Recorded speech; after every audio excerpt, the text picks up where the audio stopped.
بسم الله الرحمن الرحيم. عم يتساءلون عن النبأ العظيم الذي هم فيه مختلفون. كلا سيعلمون ثم كلا سيعلمون. ألم نجعل الأرض مهادا والجبال أوتادا وخلقناكم أزواجا وجعلنا نومكم سباتا وجعلنا الليل لباسا وجعلنا النهار معاشا وبنينا فوقكم سبعا شدادا وجعلنا سراجا وهاجا وأنزلنا من المعصرات ماء سجاجا لنخرج به حبا ونباتا وجنات ألفافا. إن يوم الفصل كان ميقاتا يوم ينفخ في الصور فتأتون أفواجا وفتحت السماء فكانت أبوابا وسيرت الجبال فكانت سرابا.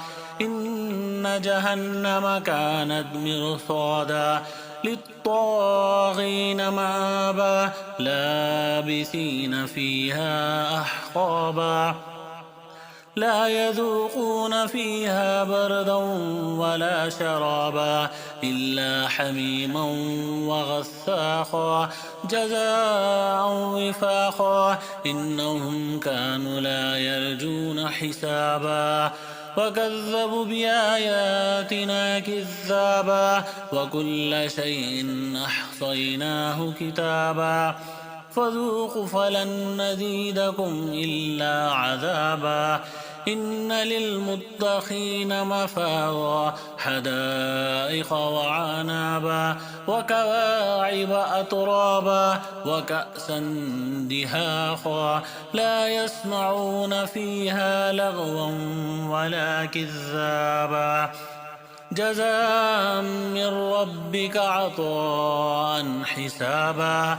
رب السماوات والأرض وما بينهما الرحمن لا يملكون منه خطابا. يوم يقوم الروح والملائكة صفا لا يتكلمون إلا من أذن له الرحمن وقال صوابا. ذلك اليوم الحق فمن شاء اتخذ إلى ربه مآبا. إنا أنذرناكم عذابا قريبا يوم ينظر المرء ما قدمت يداه ويقول الكافر يا ليتني كنت ترابا.